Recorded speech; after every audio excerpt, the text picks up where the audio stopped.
আসসালামু আলাইকুম রহমতুল্লাহি ওবরাকাতু।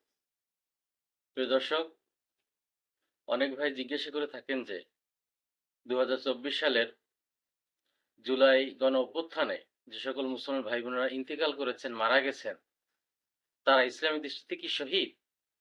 প্রিয় সুধী, আজকে এই বিষয় নিয়ে আলোচনা করব ইনশাআল্লাহ তাআলা।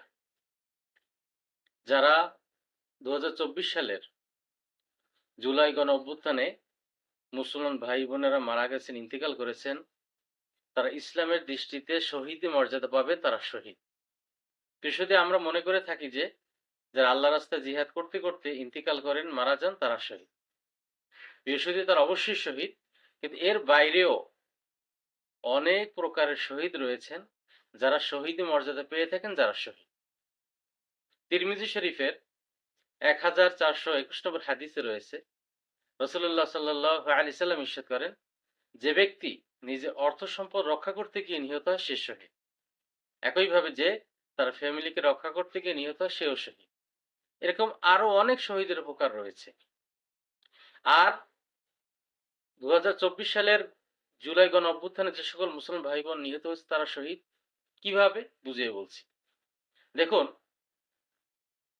যাদের মনে হয় যে তারা সুবিধা বঞ্চিত, তাদের অধিকার খর্ব করা হচ্ছে, তারা সরকারের পক্ষ থেকে বিভিন্ন জুলুম নির্যাতনের শিকার হচ্ছে, এক কথায় তারা সুযোগ সুবিধা বঞ্চিত, একে কেন্দ্র করে যদি কেউ মিটিং মিছিল করে, সমাবেশ করে, সম্মেলন করে, এই অধিকার একজন জনগণের রয়েছে, এই অধিকার সকল জনগণের রয়েছে।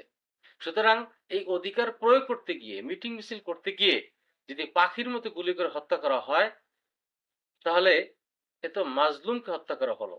আর কোন ব্যক্তি যদি মাজলুম হয়ে নিপীড়িত ইন্তেকাল করে, সে অবশ্যই শহীদি মর্যাদা পাবে। এজন্য ২০২৪ সালের গণ অভ্যুত্থানে যারা ইন্তেকাল করেছেন, যখন মুমিন নরনারী, তারা অবশ্যই শহীদের মর্যাদা পাবে।